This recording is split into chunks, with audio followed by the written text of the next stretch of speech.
Look, I'm Jess. I crunch numbers for a living, and I guess I'm doing all right for myself. I've got this kid, Alex, a real bright spark, keeps asking questions about everything under the sun. Then there's my other half, Mike. He runs the show at some warehouse, not the career of his dreams, but it pays some of the bills. And it's just enough for Mike, he's not the type to chase more. Our life's what you'd call run-of-the-mill. We wake up, go about our jobs, come back, and do the family thing. Not exciting, but steady. Problem is, the steady's turned shaky lately. Mike, he's been rolling in late from work, looks like he's been through the ringer every time. Bags under his eyes, shirt wrinkled, and his mood stinks. Tried to get him to chat about it, crack that shell of his. But that man's locked up tighter than a bank vault. Mike, what's eating you? I asked him just last night. You're acting all sorts of strange these hours. He just glared at me, all red-eyed and frazzled. It's nothing, Jess. Work's a pain in the neck, that's all. Just lay off, okay? I know when to back off, but it's like a splinter in my mind, you know? He used to be straight with me, and now it's like I'm talking to a brick wall. You're not touching your dinner, Mike. What's up? I tried to nudge him at supper. Nothing fancy, just some meat and potatoes. But he barely poked at it. I said drop it, Jess. I ain't in the mood to chat about my day, he snapped back, pushing the plate away, and that end of discussion looked plastered on his face. Alex piped up from across the table, fork halfway to his mouth. Dad, you gonna come to my game this weekend? You said you'd try. Mike just ruffled Alex's hair, his attempt at a smile more like a wince. We'll see, champ. Your old man's got a lot on his plate right now. I watched them, father and son, an unsaid worry passing between them. That's my world right there, feeling like it might come apart at the seams. There's this static in the air every time Mike walks in late, a mix of sweat and something sour I can't place. He whispers about work stress, but there's a tug in my gut telling me it's more than that, a lot more. Mike's become like those puzzle pieces you find behind the couch, doesn't fit anywhere, doesn't make sense. And the more I push, the more he clams up. What gives? So there you have it. No sugarcoating, no dressing it up. Just our plain Jane life hitting a bit of a rough patch. I've got a kid to raise and bills to pay, and now a husband who's acting like he's got the weight of the world on his shoulders.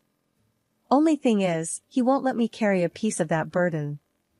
I'm out here trying to figure it out without letting on to Alex that there's trouble brewing. Gone. Just like that, Mike's car was history. Came home on foot, a look on his face I had trouble reading. Jess, he said, his voice jittery, the car's gone. Stolen. So, call the cops, Mike. My brother can sniff this out. Easy, I said. But he was shaking his head before I even finished the sentence. No way, I've got it covered, he insisted, but he wouldn't look me in the eyes when he said it. The whole thing smelled fishy. He'd never had good luck with cars, but stolen? That was a new one. Got it covered how? You got a private detective in your pocket or something? I teased, trying to lighten the mood, but Mike wasn't having any of it. Just back off, Jess. I said I'll handle it. His words came out harsh, and he walked off to the shower, leaving me standing there with a kitchen full of whys and what-ifs. His dad's car became his new wheels. You should have seen it, a battered thing that coughed more than it roared. Borrowing it for a while, he said, each word heavy like stones. We sat down at the kitchen table, the one with the wobbly leg, and I watched Alex, who looked more and more like his father every day, swinging his feet as he ate his cereal. He was itching to ask about the car, you could tell, but one look from me kept it shut tight in his mouth. Over the rattle of the morning news and Alex's spoon clinking, I decided to push one more time. We should report it, Mike. Insurance will eat us alive if we don't, I said, real casual. Mike slammed his mug on the table, coffee splashing out. Jess, for the last time, drop it. It's not your problem. Alex's feet stopped swinging, and that's when you know it's real bad, when a kid goes quiet all sudden like. The rest of the day was just nuts and bolts. Mike left in his dad's clunker, and I dropped Alex off at school, my head a mess with thoughts screaming in all directions. By the time I clocked into work, I had settled on one thing: I was going to find out what was going on, with or without Mike. Lunch break, my phone buzzed, it was my brother. Jess, you okay? Heard about Mike's car. Need me to take a look? He offered, always the protector, even though we're adults now. I wanted to say yes, tell him everything, but I hesitated. What if Mike was in deeper than just a stolen car? I'll let you know, I replied, trying to keep my voice steady, like it was nothing, just a car gone AWOL, not my world tipping sideways. By the time I got home, the place was silent, no sign of Mike or his troubles. Only Alex at the table, scribbling away at his homework, the TV murmuring in the background. So, here we go again, another chapter in the life of Jess. A missing car, a husband with secrets, and a boatload of unanswered questions. Tomorrow's another day, but one thing's for sure, I can't just sit on my hands. I'm finding out what's going on, one way or another. Mike's not the only one good at keeping things tight under wraps. Ever seen someone there, but not there? That's Mike.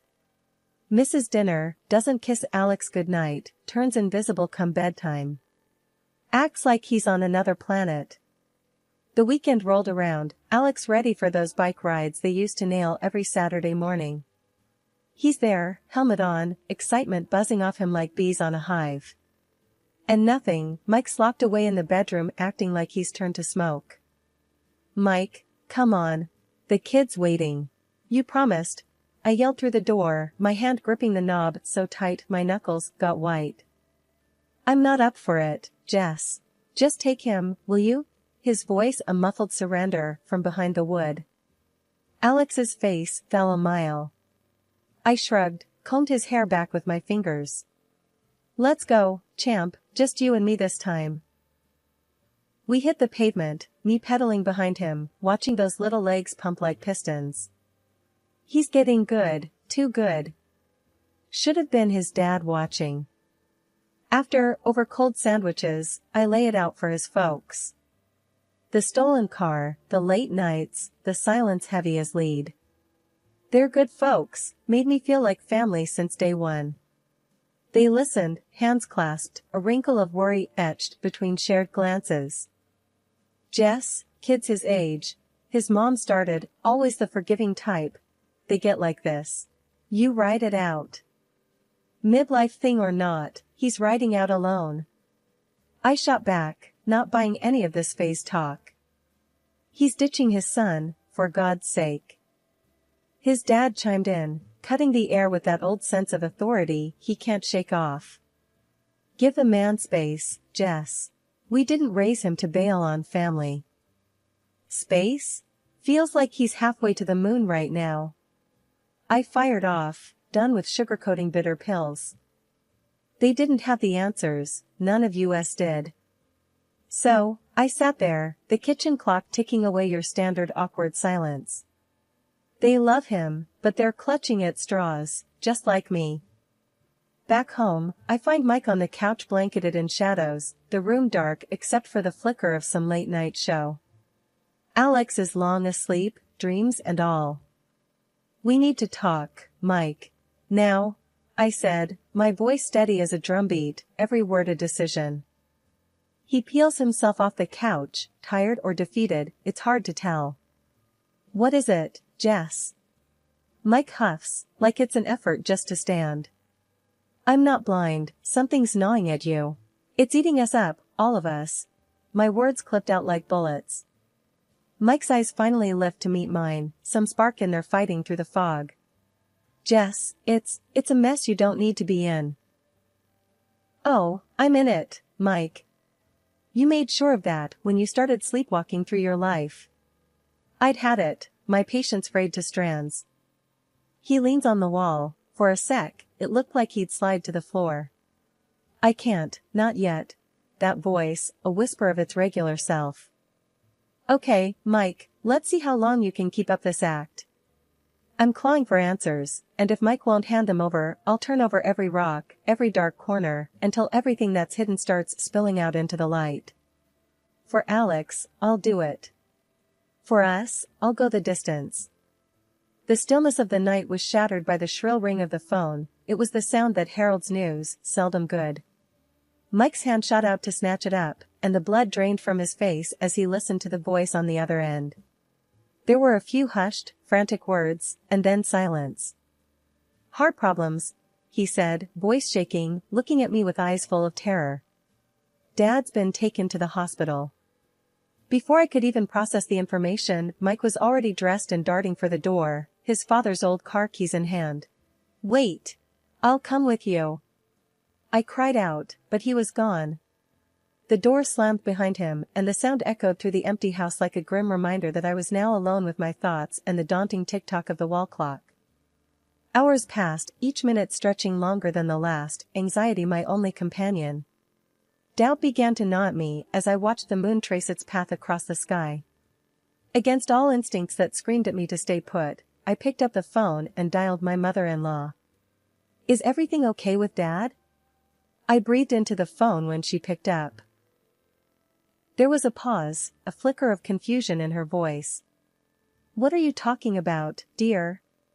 He's right here, watching the late show with me. The room spun. Mike, he told me there were heart problems, that Dad was taken to the hospital. Oh, honey, she said, her voice laced with worry and something else, something akin to disbelief. There's no hospital. There's no heart issues. Mike never said a word to us about going anywhere tonight. Bile rose in my throat. The betrayal stung like a slap in the face. My husband, the man who was supposed to be my partner in all things life threw at us, had lied straight to my face. Mike left in a panic. Said it was urgent, I managed to say, my own voice sounding distant and foreign. If he's not with you, then where? We'll figure this out, she cut in, her tone attempting reassurance that couldn't reach me. You just stay there with Alex. We'll sort it all out. After I hung up, the silence of the house screamed louder than the ring of the phone ever did.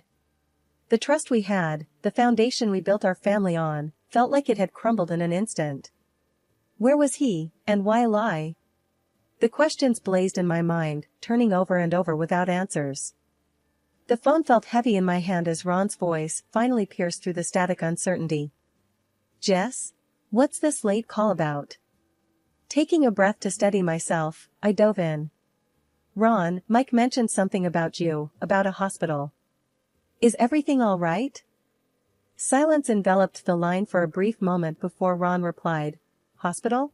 No, nothing like that. I'm fine, Jess. Why would Mike say that? A knot tightened in my gut, and I knew something wasn't right. He said you had heart trouble. He took your car. I'm worried, Ron. All right, I can track where my car's gone off to, he offered after a pause. Give me a moment. We hung up, and the ensuing wait filled the room like a thick fog. Alex's sleepy voice broke the silence with a question. Is Grandpa okay? I smiled reassuringly. We'll know soon. True to his word, half an hour later, Ron's voice relayed through the phone. The car's at the city hospital. A silent alarm went off in my head. Thanks, Ron.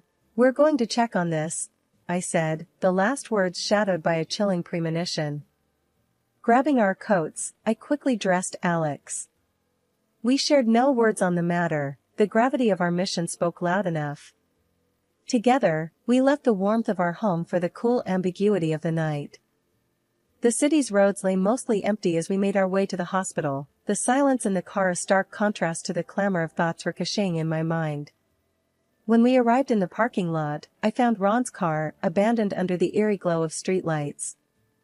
Do we go inside, Mommy? Alex inquired, his innocence a striking contrast to the complexity of our situation.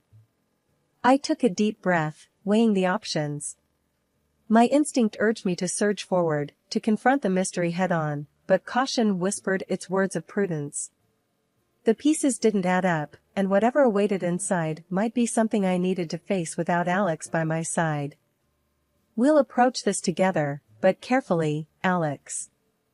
We'll go in, but we have to be prepared for whatever we might find. He nodded, his small hand finding mine, a gesture of silent solidarity. I took Alex by the hand, making sure he stayed close. Remember, stay with me no matter what, I said to him as we walked towards the hospital entrance. The automatic doors slid open with a whoosh, and the sterile smell of the place hit my nose. You could never forget that hospital smell. We navigated through the corridors, my eyes scanning, looking for Mike. And then I saw him, just outside one of the rooms. He wasn't alone. I saw the woman first. Her arms cradling a newborn, looking tired and familiar. Mike looked like he had seen a ghost, his face drained of color the moment our eyes met. "What the hell, Mike?" I said, louder than I meant to. The woman stepped back, looking between us, holding the baby closer to her chest. "Who's she?" she asked, her voice blunt. Mike's eyes were glued to my face, his mouth opening and closing with no sound. "Jess, this is not what it looks like," he finally stammered out. "Really? 'Cause it looks pretty bad from where I'm standing," I shot back. The woman piped up again. "He sold his car. For us. To pay the bills here." Mike tried to interrupt, but I put my hand up. "I'm not talking to you right now." Turning to the woman, I asked, "How long has this been going on?" "A while," she said flatly, bouncing the baby slightly. "And the kid." I couldn't even finish the sentence. "Yeah, he's Mike's," she confirmed, looking me right in the eye. I felt like I got punched in the gut. My head was spinning, and I could barely register Alex's hand squeezing mine. "Mommy, is the baby sick?" Alex's small voice brought me back to reality. "No, honey, the baby's fine," I said automatically, still trying to wrap my head around the mess. Mike finally found his voice. "Jess, please, let's talk about this." "Talk?" I almost laughed, but it came out like a bark. "You got a whole secret life here, and you want to talk? You should have talked before it got to this."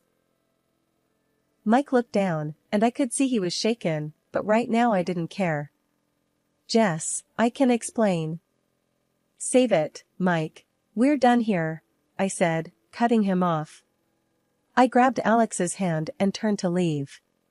Mike reached out, trying to stop me, but I snapped at him. "Don't you touch me." Walking away, I could still hear him calling after me, but his words were just noise. Alex looked up at me with questions in his eyes, but I wasn't ready to answer them yet. We got to the car, and I strapped Alex into his seat, taking a moment to breathe. I could feel tears pricking my eyes, but I held them back. As we drove away from the hospital, away from the unwelcome surprise, I didn't know what was going to happen.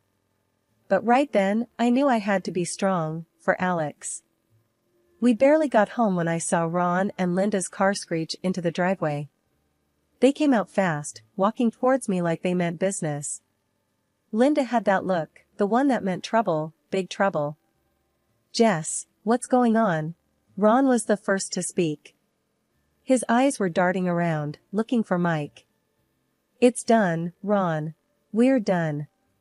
I'm filing for divorce." "The fairy tale's over," I said, not mincing my words. Linda stepped forward. "What the hell did that boy do now?" The anger in her voice hit the air like a slap. I barely had time to tell them everything. Mike's car pulled in, right on cue. He got out, slow, like he was walking to his own funeral. "What the hell, Mike?" Ron was on him like a hawk. "You've got that girl, with a baby." "A baby, Mike." Mike's head hung low, his voice was barely a whisper. "Dad, I'm sorry. I messed up." "Messed up? You call this a mess up?" Linda was almost screeching now. The woman from the hospital stepped out of Mike's car, baby in her arms, and everything just stopped for a second. The look on Ron and Linda's faces, it was like they saw a ghost. "Who's she?" Linda's voice was ice cold now. Mike looked like he was fighting back tears. She's someone I've been seeing." "Seeing? Well, you have a family?" Ron's voice boomed. Linda chimed in, "And you got her pregnant while you're married to our daughter-in-law? And we find out at a hospital?" The woman stood there, silent, holding the baby closer when Linda's eyes shot daggers at her. "This ain't sliding by, Mike." "No way in hell," I snapped. Mike turned to me, desperation in his voice. "Jess, please. Save it," I cut him off. Linda stepped forward. "You're going to support this child. You're not walking away from this. But believe me, you're gonna pay for breaking our daughter-in-law's heart." Ron nodded. "And we'll be right there with her, every step of the way." Mike just stood there, defeat written all over him. "I'll do whatever it takes." "You bet you will," Ron said, his anger settling into a grim resolve. I looked at all of them, my soon-to-be ex-husband, his mistress, his parents. My lawyer. Tomorrow. I want this settled. Fast. Ron and Linda gave me a nod. "We've got your back," Linda said, and the look in her eye told me she meant every word. I turned on my heel, Alex's hand in mine, and walked back into our now broken home. Mike's voice followed me, saying sorry over and over, but it was too late for sorry. Life had sure done a number on us. But there I sat, on the porch swing, Alex curled up next to me, a math book opened on his lap. The sun was setting, the sky a mix of pink and gold, like a watercolor gone wild. "How's homework going, kiddo?" I asked, not ready to dive back into the adult world just yet. Alex shrugged. "Okay, I guess. The numbers keep doing a dance though." "Yeah, they do that sometimes," I chuckled, ruffling his hair. "They'll settle down if you stare at them long enough." We laughed, the easy sound of it taking the edge off the day. Then the phone buzzed. I pulled it out of my pocket, a text from Linda. "How are you holding up?" it read. I smiled. Linda always had timing like a clockwork. "Getting by. One piece at a time," I texted back. I looked out at the yard, thinking about how different life was now. Mike had taken a serious tumble from the life we once shared. His new place, a cramped apartment above a noisy bar, was a far cry from the house he'd left behind. He was pulling double shifts, trying to make ends meet, pay the alimony and whatever he owed to her. "Mom, when's Dad coming around?" Alex's voice pulled me from my thoughts. "Haven't heard, buddy. But you know, we're doing pretty good, you and I answered. "Yeah, just us." He smiled, and there was something in that smile that told me the kid was going to be all right. Then the other phone rang, the landline. Old school. It jarred the quiet of the evening. Alex jumped up to grab it. "I got it, Mom." "Careful there, Speedy," I called after him. I heard his little feet pound the hallway. The sound of his laughter as he chatted with whoever was on the other end warmed the space. He was a resilient little man. I took a deep breath. "Mom, it's for you," he called out, his voice echoing. I picked up where he left off. "Hello?" "Jess, it's me." Mike's voice was low, almost guilty. "What can I do for you, Mike?" My voice was colder than I intended. Are you both okay?" His voice sounded like it carried the weight of the world. "We're managing, Mike. Alex is doing great." There was silence, a long one, then a defeated sigh. That's good. That's good to hear." "Mike, look, we're picking up the pieces here. You should be doing the same," I said, more firmly this time. "I am, Jess. Or at least, I'm trying." Another pause. He was always heavy with the pauses. "Goodbye, Mike." The click of the phone felt like the end of an era. It kinda was. I walked back onto the porch, the creak of the swing welcoming me back. Alex looked up, his eyes were curious. Life was indeed very different now. Just Alex and me, with Grandma and Grandpa popping in enough to keep us smothered in love and bad jokes. The house was quieter, but it was still full of us, our life, our laughter, our love. The days ahead would still have their challenges. Divorce papers don't wipe away the messiness of life, and co-parenting was a road we were still figuring out how to navigate. But that evening, as the sky turned from pink to a deep blue, a sense of peace settled over the house.